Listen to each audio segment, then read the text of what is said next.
Hello children.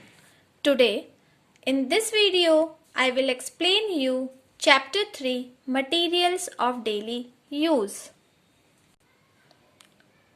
Students, in the previous class grade 6 you learnt about different types of fibers obtained from plants.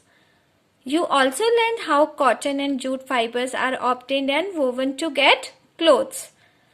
Actually here fibers are of three types. First is plant fibers, which you have already studied. Plant fibers are the fibers obtained from the plants. For example, cotton, jute, flax, etc. Second is animal fibers. Fibers obtained from animals. And third is synthetic fibers. Synthetic fibers, or we can say artificial fibers, man-made fibers. These fibers are manufactured by humans in industries. For example, nylon, rayon, etc. Animal fibers which are obtained from the animals are wool and silk. In this chapter, we are going to study about the production of wool and silk from the animals. And in this video, I will explain you first of all how silk is produced by the silkworms. Children, silk fibers are derived from silkworms and are called as animal fibers. Silkworms are animals. Comes in category of animals. So that's why silk fibers are called as animal fibers. Here we have studied already that animal fibers obtained from animals, and example wool and silk. So silk fibers are animal fibers, and the breeding and management of silkworms for production of silk is called sericulture. Means जब हम silk का production करते हैं silkworm से, silk का production करते हैं silkworm से, this process is known as sericulture. इस प्रोसेस को हम बोलते हैं sericulture.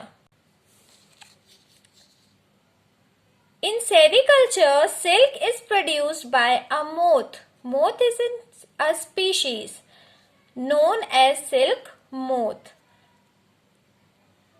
And the scientific name of silk moth is Bombyx mori. What is the scientific name of silk moth? Bombyx mori. It is the most beautiful what?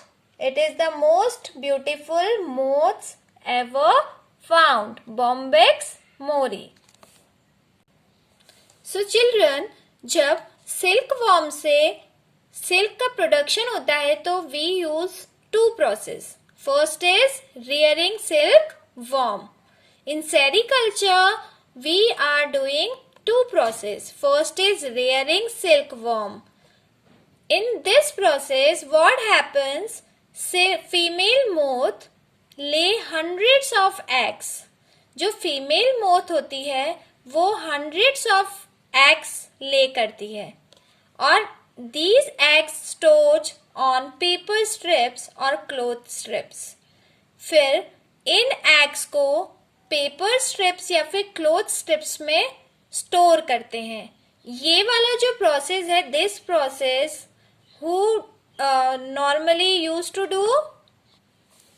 Farmers. Here, now these eggs are kept under hygienic conditions. Hygienic conditions means जहाँ पर उन्हें कोई भी किसी प्रकार का contamination नहीं हो. Then kept in temperature and humidity. उन्हें proper temperature और humidity provide की जाती है. उसकी वजह से क्या हो जाते हैं? Hatch larva. एग्स में से लार्वा हैच हो जाते हैं और these larva eat mulberry leaves. जब ये लार्वा हैच होते हैं तो what they do, they eat mulberry leaves. जब उन्हें बढ़ना है, साइज में बढ़ना है, they want to grow, so they eat mulberry leaves, and after eating mulberry leaves they increase in size। ये धीरे धीरे साइज में बढ़ते जाते हैं। And larva kept in a bamboo trays. Now जो लार्वा होते हैं जब साइज में बढ़ जाते हैं उन्हें हम कहाँ रख देते हैं, एक बैम्बू ट्रेज में। उन्हें चॉप्ड बहुत सारी leaves, mulberry chopped leaves provide की जाती हैं 25 to 30 डेज के लिए। कितने दिन के लिए, 25 to 30 डेज। आफ्टर दैट उन्हें मूव करवा दिया जाता है एक छोटे से टाइनी चैम्बर में to spin cocoon. Cocoon, what is cocoon? I will explain you what is cocoon. Before that you just understand that after जब स्पिन हो जाता है कोकून लार्वा के ऊपर तो उसके अंदर सिल्क मोथ डेवलप होता है। डेवलप होता जाता है मतलब साइज में बढ़ता जाता है। Children see, this is a caterpillar.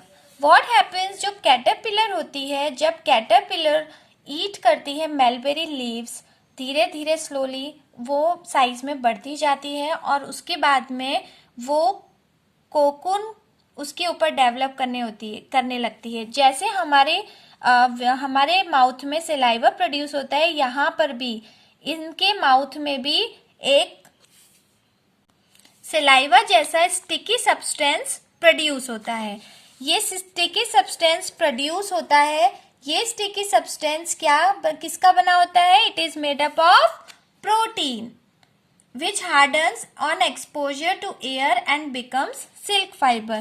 ये जो यहाँ पर जो सलाइवा स्टिकी सब्सटेंस प्रोड्यूस होता है जो बना होता है प्रोटीन का, ये जब सीक्रेट होता है तो धीरे धीरे धीरे ये पूरे वॉर्म के ऊपर क्या हो जाता है, एक कोटिंग कर लेता है।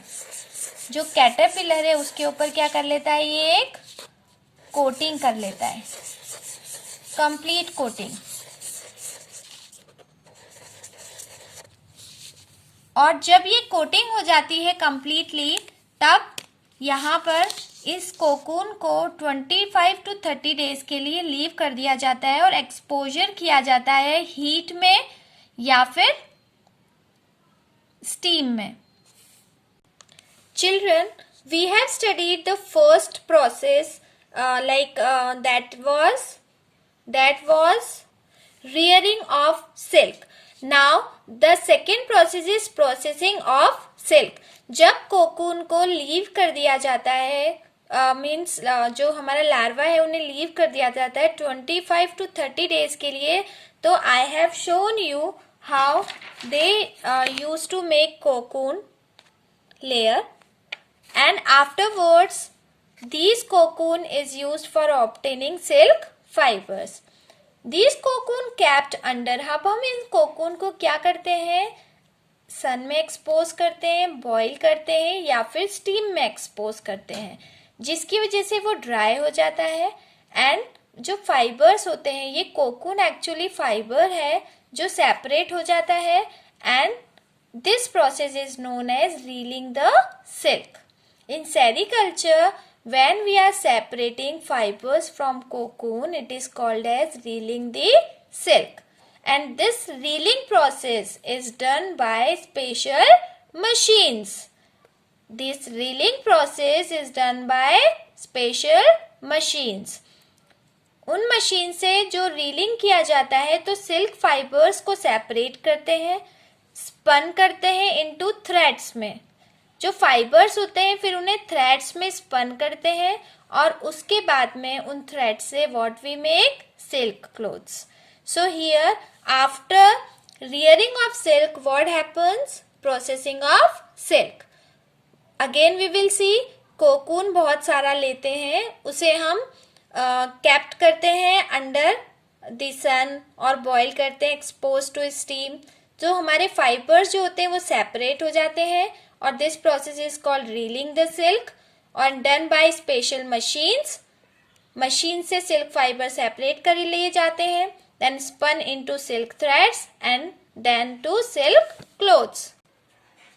Children, you can see here, this is the life cycle of silk moth. Are you able to see? See here, children, this is a silk moth. ये क्या है? Silk moth. ये फीमेल सिल्क मोथ क्या करती है? It lays many tiny eggs, hundreds of eggs, many tiny eggs. Silk moth lay many tiny eggs. ये जो eggs हैं, ये eggs slowly gradually क्या हो जाते हैं? कैटरपिलर हैच हो जाती है इन एग्स में से, और ये कैटरपिलर मलबरी लीव्स ईट करके साइज में ग्रो होती हैं. And afterwards this you can see here caterpillar. Eggs में से क्या हैच होता है? कैटरपिलर. एंड दिस कैटरपिलर, इसके ऊपर जब हम इसको बहुत सारी मलबरी लीव्स ईट करने के लिए देते हैं, इसके माउथ से सलाइवा प्रोड्यूस होता है, स्टिकी सब्सटेंस जो इसकी पूरी बॉडी पर कवर हो जाता है, उसे हम बोलते हैं cocoon. You can see here like that this caterpillar is covered by cocoon. और इस कोकून के अंदर जो हमारा कैटरपिलर है, ये लार्वा किस में चेंज हो जाता है? प्यूपा में. जब ये कैटरपिलर है, इस कैटरपिलर पे जब ये कोकून कवर्ड हो जाता है, कोकून कवर होने के बाद इनसाइड हमारे जो डेवलपमेंट होता है उसे हम बोलते हैं प्यूपा. और जो प्यूपा होता है वो टर्न हो जाता है अगेन इन एडल्ट मोथ. और यहाँ से इस प्यूपा जब प्यूपा पे से इस कोकून को पीपल क्या कर लेते हैं? People unwind the silk threads from the cocoons.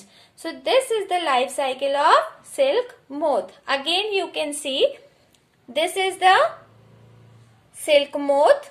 Silk moth lay eggs, many hundred or like many eggs, but some eggs hatches to caterpillar. Caterpillar,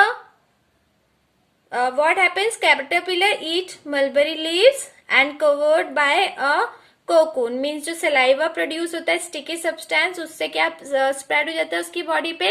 cocoon. And this cocoon afterwards in exposure to sun and boil और exposure to steam, what happens? This cocoon separated out. तो अंदर से क्या निकलता है? Pupa. Pupa turns into adult moth. Adult moth again gives egg. Like this life cycle continues, and people unwind the silk from the cocoons. Children, जब हम silk production करते हैं कोकून से, so mainly three kinds of grades, three grades we can say, three grades of silk are obtained. First is reeled silk, spun silk and nail silk. Reeled silk क्या होती है? जो first finest quality silk होती है, जो सबसे पहले हमने सिल्क प्रोड्यूस किया, finest quality silk. It is mainly white in color and called as reeled silk. After reeling process, the silk is produced. It is called reeled silk. Spun silk क्या होती है? आफ्टर रीलिंग, जब हमारा railing का process हो जाता है और उसके बाद भी हमारा जो डैमेज्ड कोकून होता है उसको कोम्बिंग करके, कोम्ड करके, कार्डेड करके और ज्यादा सिल्क प्रोड्यूस करने की कोशिश करते हैं, जिसे हम बोलते हैं what we say spun silk. And it is inferior quality of silk and slightly honey colored. Honey colored का होता है. And third is nail silk. After combing, the short fibers which are left behind are called as nail silk. जो छोटे छोटे से fibres बच जाते हैं कोम्बिंग करते हुए, उसे हम बोलते हैं नेल सिल्क. नेल लाइक, छोटे छोटे, small small. And it is richly textured rough silk. थोड़े रफ होते हैं. तो ये मेनली थ्री ग्रेड्स के सिल्क हम प्रोड्यूस करते हैं, सिल्क वॉर्म से, कोकून से. और silk fibres are queens of fibres. Children remember, fibres की जो क्वीन है वो कौन है? सिल्क फाइबर्स है, और ये mainly made up of 2 proteins, sericin and fibroin. कौन से 2 प्रोटीन्स के बने होते हैं? Sericin and fibroin. एंड ये बहुत ही सॉफ्ट एंड शाइनी होते हैं एंड इलास्टिक होते हैं, बहुत ही स्ट्रॉन्ग होते हैं। So children, this was all about production of silk from the silk moth और silk worms. In next video, we will explain you production of wool. Thank you.